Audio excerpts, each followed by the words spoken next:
Hey, it's Dave here. In this video, I'm carrying on from where I left off in a previous video where I set up an IR and RF hub to clone remotes. Now we're doing the reverse, using spare remotes to trigger Home Assistant automations. When you press a button on your remote, it will perform actions like turn on the lights, open the curtains, or whatever you want to automate.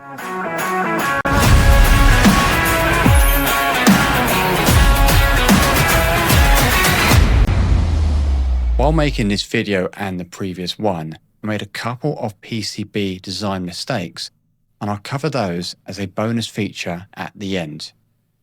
Now there's two main ways to trigger Home Assistant actions when you press your remote button. First, you can use an on trigger. That logic lives directly in ESPHome YAML. And second, you can create binary sensors and trigger Home Assistant automations from those state changes. Both have pros and cons, which I will cover later in more detail. For those of you who haven't already watched the previous video, I recommend doing so first, but I've also shared the base code so you can jump in without starting from scratch. Now there are other ways to control Home Assistant with a remote. You could build a custom ESP32 remote that communicates directly with Home Assistant instead of via a hub. But this video is specifically for the scenario where you already have an RF or IR remote hub lying around and you want to make use of what you've already got. However, if you are starting from scratch, other approaches might make more sense. Speaking of which, there's two ways to build this. You can just use an ESP32 and an RF module, or use a custom PCB like mine that consolidates everything. And talking about the PCB in this video, it couldn't be possible without PCBWay, who manufactured the boards. PCBWay offers PCB manufacturing, 3D printing, and CNC services. You can upload your design files, whether that's Gerbers from PCBs or CAD files for 3D printing, specify your requirements, and they'll manufacture and ship it to you. They also have a community project share feature where makers can upload their designs for others to order through PCBWay. I've shared this RF IR hub board on their community section, and you'll find a link in the description if you want to check it out or order one. Thanks PCBWay for making this project possible. Anyway, let's jump in and we'll start by flashing the base code from the previous video on the board and then build from there. From Home Assistant, if you go into ESPHome Builder, and I'm just going to find a device I was working on, which is this one here, click Edit, and I'm just going to overwrite this code so we can carry on from where we left off in the previous video. Now on my GitHub channel, I've made this available, but I've given you two variants to use. The first one is if you're just using the RF C1101 RF module along with your ESP32 device, which will look something like this, where the values you'll need to change is your API encryption key, over-the-air password, access point SSID, and access point password. Providing you follow my wiring diagrams I've shared, you won't need to change any of these sections for the pinouts. Now for the other version of the code, if you're using my custom PCB, the RF module, infrared transmitter and receiver along with some sensors, which will look something like this. Again, you'll need to set these values. You don't need to do anything with these pinouts. And if I just scroll down, you'll notice there's a section here under remote receiver referencing the RF receiver, and there's a section here for the IR receiver. Same again for RF transmitter and IR transmitter. One thing I've done with both of these is I've added an extra section here, which I've just called Add Your Automations, e.g. on triggers, because it needs to come from the remote receiver section. And if I just scroll down a little bit further, I've removed all of the buttons apart from this one just to restart. The sensors are the ones I'm using for my custom PCB. If you're using the more basic code where it's just the RF module and your ESP32, then these sensor values will be missing on purpose. And if I go right to the bottom, I've added this section here called binary sensor, which we'll be adding to later on in order to trigger automations. I go back to the top. So depending on what version of the code you're using, just make sure you update these values, and then we're going to flash the ESP32 board. So I'm just going to quickly fast forward where those values are correctly set. So it should look something like this. Now I'm going to click Save, click Install. I'm going to choose wirelessly because I've already flashed it the first time. If you hadn't, you'd have to go down the plugged into this computer route. So I'm going to choose wirelessly and just wait for it to flash. Once that's finished flashing, we're then going to start capturing some of the button presses from our remotes so we can trigger on ESPHome automations or create binary sensors so we can then create Home Assistant automations. I'm just going to close this window and go back into it in case you skipped ahead and don't know how I got here. So if I just click Stop, close that window, and from ESPHome Builder, you find the device that you're working on and you're just going to click on the logs and it should then come up. The remote controls I'm going to be using is a Samsung infrared TV remote, and I've also got a spare RF remote, and I actually can't remember where it came from. I got a feeling it was a Sonoff smart switch or something, but it's got 4 buttons that I can use to potentially trigger some form of an automation. So if I press the volume up on the TV remote, you can now see I've got this Pronto data, which is here, and I've also got the Samsung part of the code, which is this part here. Ideally, you want to be using the shorter part of the code when you're doing this because it'll be much, much easier. And for my RF remote, if I just press this button, you can see it's also got some Pronto data it's referencing here. And just underneath, you can see this RC switch. Now, almost every single RF remote control I've got, apart from my curtains, does seem to transmit using RC switch, which is a much, much cleaner approach. So I'm going to copy the Samsung part of the code for the TV and just quickly save it somewhere on Notepad and do exactly the same for button press 1 on my RF. And now if I go to this documentations page, you'll see there's a section here called automations, and it lists all the variants for on triggers. If I keep on scrolling down, you'll see various different ones. And conveniently, it's also listed an example for my Samsung TV remote. So we're going to set that up, and we're also going to set up the RF remote as well using the on trigger. I've listed some of these example codes on my GitHub repo, so hopefully a bit of use for waiting for an on trigger along with an action to run. So back into ESPHome Builder, I'm now going to click Edit. And if I scroll down where it's got Remote Receiver, which is this part here, just before I add that on trigger, you'll see here there's a section called Dump, and I've set it to All, which will show everything apart from raw data. Unless it's a remote where Home Assistant isn't aware of the codes, then it will show in RAW. And you can change this so it's a little bit cleaner and you only see the codes of the protocol you're looking for. So you might want to change that to something like RC switch if you're exclusively working on switches using the RF module, or if you're using the IR receiver, you may want to change this dump section here to something like Samsung, because that's what my TV remote is. So you might want it looking like that. I'm just going to quickly undo that. Another option you can do is actually have a list of different protocols. If I just comment this out, make a new line, and then from dump it's space, hyphen, space, and then you type in the protocols you want. So maybe you wanted to see RC switch and RAW. That's up to you, otherwise you can leave it as it is, because when you're going through various different button presses, it's a lot cleaner. I'm just going to put it back how it was. And now from this add your automations on triggers sections, I'm going to add an example for RF and an example for infrared. Something to watch out for is just make sure that when you're doing the RF side, it needs to go underneath this. And when you're doing the infrared side, it needs to go underneath this.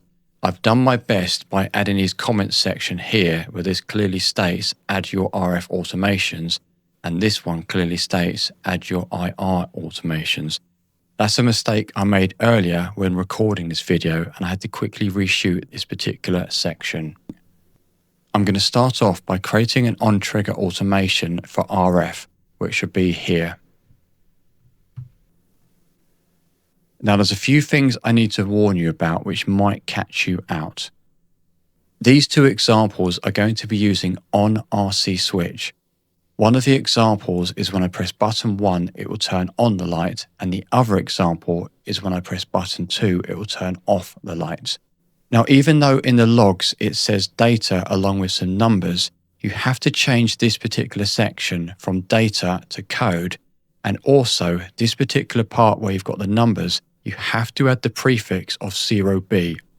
So if I delete that first two parts and only put in the code section here, which I got from the logs, it's not going to work.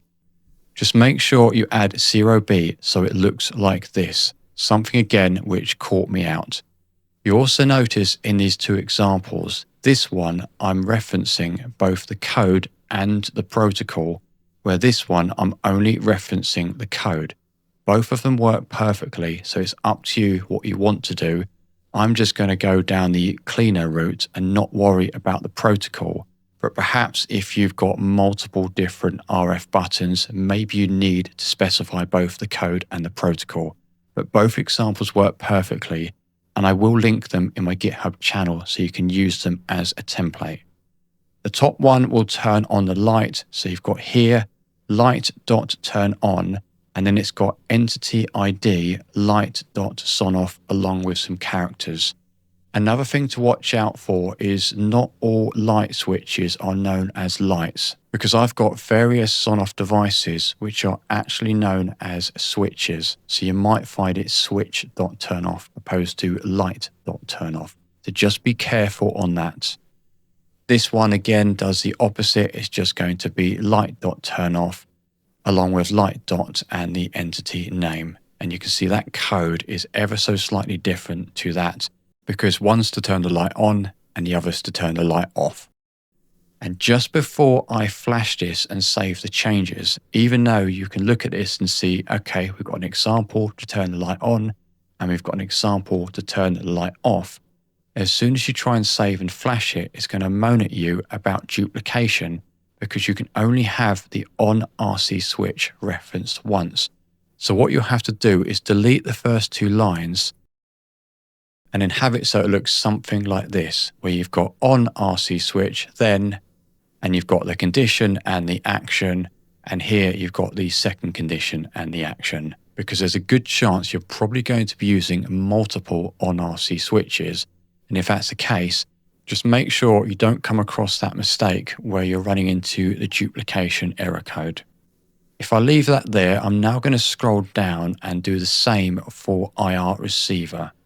So this will be in this section here. And I'm just going to paste in this example code. This was a lot easier because there was some example code in the ESPHome documentation. So this time it's going to be on Samsung. Another thing, if you've got eagle eyes, is you'll notice this section here doesn't say code. It now says data along with the code for the remote. So when you're using infrared, this particular part shouldn't be showing as code. It should be shown as data along with the actual value. The rest is more or less exactly the same. It's got the Home Assistant service. It's using switch.turnoff and the entity ID is switch.sonoffkitchen. Again, as I said earlier, some of my lights are controlled by switches and some are recognized as a light. So that's something you have to watch out for when you're typing this, because there's a chance you may have typed switch when it should have been light, or you may have typed light when it should have been switch. I'll reference an example of this on Samsung on my GitHub as well, in case you want to sort of copy it and then change it to something else. Once you've then made those changes, you would then click save, click install, and then flash it for those changes to apply. I'm just going to remove those settings, and now we're going to scroll down to using binary sensors. So if I scroll down to the bottom, we're now going to start creating and adding some binary sensors in this particular area of ESPHome. Now, what I like about binary sensors over using the on-trigger approach is flexibility. Let's say you've got a remote with 20 buttons and 20 on triggers for the different actions. Later, you decide 10 of those need to do something else. You'll then have to edit the ESPHome YAML and reflash the board on every occasion you want to change the action. With binary sensors, once you've created the sensors for each button, if you want to change what happens, you just edit your Home Assistant automation. No reflashing needed. The trade-off is 2 steps though. You create a binary sensor and then you create the automation. But I prefer it because I can change the automation without having to re-edit the ESPHome code and reflash the board again. It's a bit of a personal preference, but I prefer the binary sensor approach. If I take you to the official ESPHome documentation under binary sensor, one thing you also need to make note of is there's this section here called batch delay, which needs to be set under API configuration. It does specify this for if using IR remote binary sensors, and might be perfectly fine if you're only using binary sensors for RF. But I did find that the binary sensor values weren't updating until I set this value under API configuration. And if you're using the base code that we started with at the beginning of this video, if I just go back into my YAML and scroll back up under API, you should see that value has already been set, so you won't need to add it. There is a warning when you go on this documentation that it does actually specifically say here, for new projects, consider using automations with the on triggers described above instead of binary sensors, as they are better suited for handling momentary button press events. Personally, I'm more in favor of binary sensors over the on triggers, but it does seem to suggest this is more of a IR remote problem than a RF remote problem.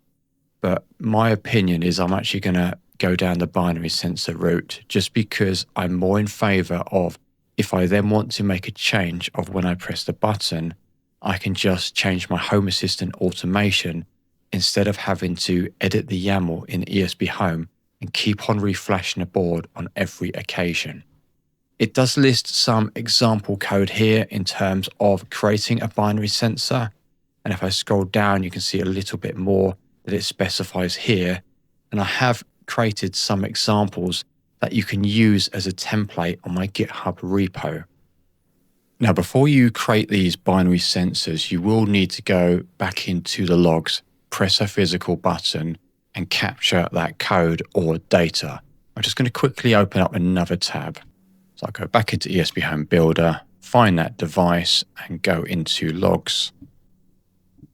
And if I just press the volume up button, I'm going to capture that Samsung data, save it into Notepad, and I'm also going to press one of the buttons on my RF remote. Save that also and just temporarily capture it into Notepad. Now, there's something cool I've been working on, which may or may not be useful for you. When you're capturing these logs, probably the easiest, efficient way to do this is to just go into logs, capture it, and just ask AI, can you create a button or can you create a binary sensor in ESPHome? And it will actually do a really good job. I've taken a step a little bit further, and I've been using AI to create an IR and RF code extractor. Now, I will say again, this is exclusively generated using AI. So it is a beta release, and I would say it's experimental, but it is pretty darn good. So what I'm going to do now is, using that infrared data that I've just captured in the logs, what I can do is I can select here Samsung. I can then paste in the data I've just got from the logs, click extract code, and it's going to exclusively extract the code from that data. Now if I scroll down, what I've done is I've got the option where you can create a button or a binary sensor. So at the moment it's selected as binary sensor, and I know that's infrared, so I'm going to change that between RF and IR. You've then got the receiver ID in case you are working with them, because if you're using a combination of RF and IR, you are going to need to have a receiver ID. And I've got the option to check or uncheck whether to include the binary sensor key or whether to include the receiver ID. So I'm just going to give this a name of volume up.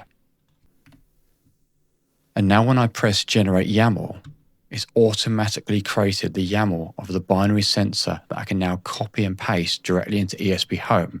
And if you already had binary sensors created, then you don't need this duplicate key. So I can now uncheck that button, generate YAML, and you've got it here. And if you weren't using receiver ID, again, you can uncheck that and generate the YAML. So that's a pretty cool function. If I just check those back, and I'm going to change it to button and click generate YAML, you can see here it's automatically generated a button for you that again you can use in ESPHome to just copy and paste. One of the things I've done in this example is I've made it have the repeat count of 1 and a delay of nothing. Essentially that kind of doesn't really make any difference. But I did find when I was creating buttons that sometimes they needed to have a repeat in order to guarantee it was working and tinker with a delay. So I've made it automatically reference that in a template. So if you do need to tweak the repeat counts to more than 1 or the delay to something longer, you are welcome to then change it while the template is already structured for you. So if I go back to the top again, I'm going to change this to RC switch, and I'm going to overwrite that with the example log of an RC switch. Now I click extract code, and it's extracted the code of the RC switch. If I scroll back down, again, I've got the option to create a button. I'm going to call this name button 1 because I've got no imagination. I'll change that to radio frequency, and you can see that already changes as I toggle. It changes between IR transmitter and RF transmitter. Now if I click generate YAML, it's automatically created a button for that RF transmitter to basically clone button 1. Or if I change it to binary sensor and generate YAML, you've then got the binary sensor of when you're pressing button 1. So it makes the whole process a little bit better because you can just copy and paste it, and you can check or uncheck depending on what you want it, and just press either copy it from here or just select copy YAML, and then you can paste it directly into your ESPHome.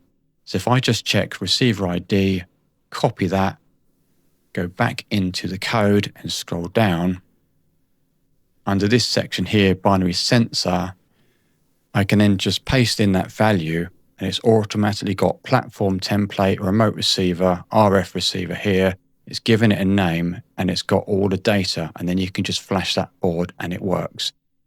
Don't expect this to work perfectly on each occasion. Sometimes you want to sort of capture logs a few times and then paste it. But you might find this helps. There is a couple of issues I have found with this is if you're using raw data with an RF remote, while it's great at capturing it and creating the button, and that does seem to work reasonably well, I have found that if you're using raw data from an RF button, it needs to be consistently the same. So something like rolling codes isn't going to work. Or if the raw data is slightly off, then the binary sensor is not going to work for this. I did find though, strangely, if I was using raw data from an infrared remote, that surprisingly did seem to be consistent. So I was able to create a binary sensor from raw, fine. but not for RF. And the same with this Pronto data.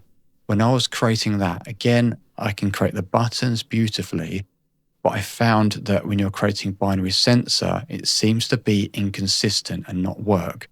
So if you're going to use binary sensor with this, you really want to be using RC switch, or ideally the protocol dedicated for your remote. I've left Samsung in there because that's one I've tested and can confirm work. These other ones are NEC, LG, and JVC. I can't confirm they work, but I've added them into this code anyway. So if you're using them for a binary sensor, they should work, but if you're using them as a button, I don't have any devices that specifically are controlled by JVC, LG, and NEC. But have a go with this. It is experimental, but you might find it just makes your life a little bit easier when playing around with templates to create either a button or a binary sensor. Now I'm going to go back into ESPHome, and I'm just going to quickly add 4 of these binary sensors that I've made earlier and then flash the board. Using my 4-button RF remote control, I've created 4 binary sensors for each of those buttons. And just before I flash it, I just want to warn you again, if you go to the API section, so if I just scroll back up, I've added this section here called batch delay, and I set it to 0 because I did find that when I added the binary sensor, the state didn't seem to change, or at least it wasn't working for my Home Assistant automations. So just make sure you have added that value before you flash the board. Now I'm going to click Save, click Install, and I'll choose wirelessly over the air. Once that's finished flashing, I can now click Stop and close that window. And now I'm going to go into Settings, Devices and Services, and find that device and show you the binary sensors. So I'll go into Settings, Devices and Services, do a search for ESPHome, and then just scroll down and find it, which is this one here. And you'll see I've got these extra sensors. So if I just click on this top one here, I'm now going to press button 1, and what will happen is it will very quickly toggle to on and then back off again. So you can see here it briefly went to on and then back off again. So if I just press it again, it's now done the same. So that's looking good. We can use that for a Home Assistant automation from when the state changes from off to on. And to get the entity ID of this sensor, if you're using it to trigger an automation, if you click on this settings area here, and you can see there is the entity ID, which you can copy. Now that we've created the binary sensors, I'm going to show you an example automation. When the state changes of one of these binary sensors, Home Assistant would trigger an action, whether that's turning the lights on, open the curtains, or whatever you want to automate in your home. In this example, I'm using a spare 4-button RF remote. I sometimes have guests stay in the lounge, and while the lights and curtains are voice activated, it's nice to give them a physical remote so they can control things without having to get out of bed or shout commands in the middle of the night. So let's jump into Home Assistant and make this automation work. From Home Assistant, if you go into Settings, Automations and Scenes, and if you select Create Automation, Create New Automation, and if you select these 3 dots here and select Edit in YAML, I'm just going to paste in this example code, which will be shared on GitHub. The way this code is going to work is I've got 4 buttons on my remote. When each button is pressed, it's going to set the trigger ID. So for example, if button 1 is pressed, then trigger ID is going to be 1. If button 2 is pressed, trigger ID is going to be 2, and so on. And if I just scroll halfway down, You've then got this choose option where based on the trigger ID, it will run an action. So for example, here, when trigger ID is 1, it's going to run switch.turnOn, and then this will be the entity ID of the switch. And then this is exactly the same. When trigger ID is 2, it'll be switch.turnOff, and then this will be the name of your switch. And right at the bottom, in this example, I'm using covers, and those covers are actually curtains. So when trigger ID is 3, it'll be cover open, and it's a list of 3 curtains that I'll be using. So I've got a left curtain, a middle curtain, and a right curtain.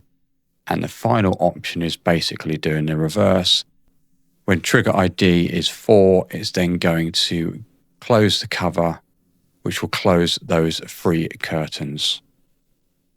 I'm just going to quickly update those entity IDs to real values.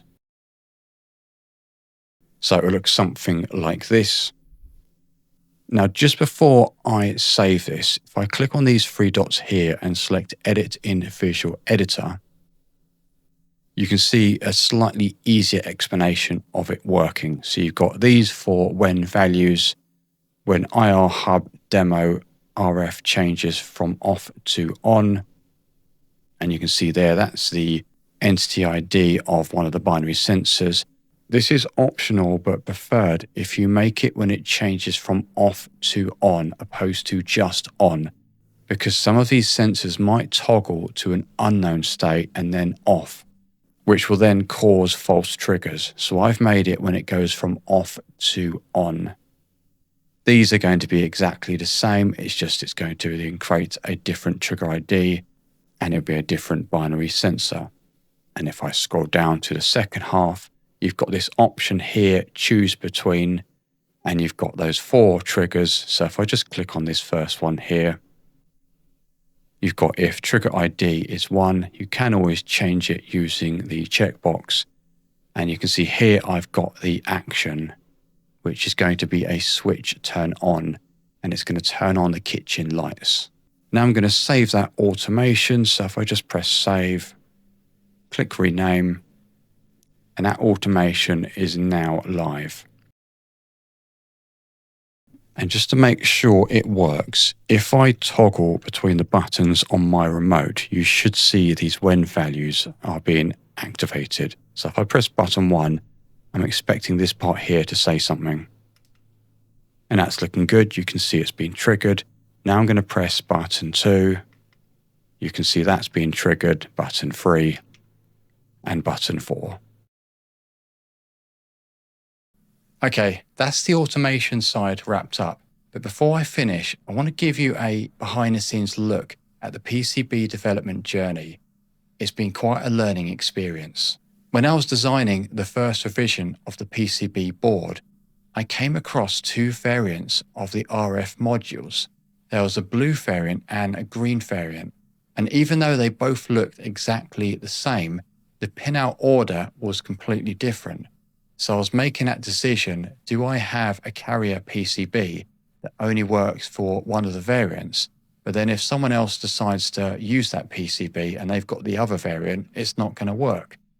So I decided to design a PCB with support for both variants, so you could have the green RF module on the left side or the blue RF module on the right. But for some reason, the blue variant kept generating loads of noise in the logs, and it wasn't immediately clear why this was happening, because the green one was perfectly fine, and I was 100% certain that the pinout order and the traces were done spot on. However, what I did encounter in my triaging is if I was to connect the blue variant to the PCB via DuPont wires, the noise went away. And what made it weird is if I plugged the blue variant directly into the PCB, but I took out the ESP32 board and connected that via DuPont wires, the noise also went away. But yet, if the ESP32 board was connected to the PCB and the green variant was connected to the PCB, it worked perfectly fine. And another thing I noticed is when the blue variant was connected, if I was to put my finger on the antenna, the noise would go away completely. So it started to become quite obvious that there was something to do with bad grounding or the lack of that may have been responsible for this noise. So when I designed the next iteration of this PCB, I added a ground fill zone onto both the front and top layer of the PCB. Turns out that was something I was meant to do all along. And just in case that wasn't the cause, I also made two other minor changes. I slightly adjusted the spacing of the RF modules so they were a tiny bit further away from the ESP32 board, just in case that was responsible for causing some noise. And I also added some numeric capacitors to the RF modules to help sort out any noise issues. When the next board arrived, to my delight, the noise had completely gone away, and as you could expect, it was the grounding, or the lack of, that was the reason. And in terms of the capacitors, you don't actually need to use them, but the pinout holes are still there, so it's somewhat optional to install them. However, just as I thought I had solved all the problems, when I was soldering all of the components together, I then encountered an issue where the temperature and humidity module didn't seem to be working, when yet in the previous revision, it was perfectly fine.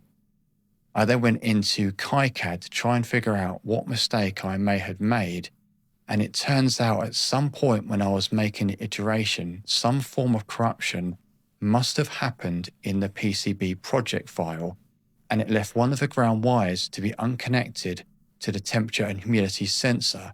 So in order to get that variant working, I ended up having to solder a ground wire onto that temperature and humidity sensor and then onto one of the other ground pins that I knew was definitely traced in properly. Now that does seem to be working, but then that means now I've got to make another variant to correct that mistake. In the latest iteration, I've finally solved that ground wire, so when you put all the components on, this time it is going to work. But there's a likely chance I may make some final iterations, because with the resistors and with the capacitors, while they do fit perfectly, the spacing between the pinout holes is a little bit too short. So you'll find that when you put the resistors in and when you put the capacitors in, they're a little bit narrow as they fit, but it does work perfectly fine.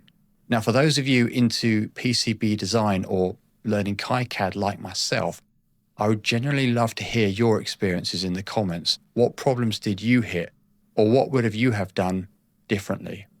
Anyway, that's it for the PCB journey. So there you have it. You've got your binary sensors and your automations triggered by your old remotes. If you found this useful, like and subscribe. And thanks for watching. I'll see you in the next one. Bye for now.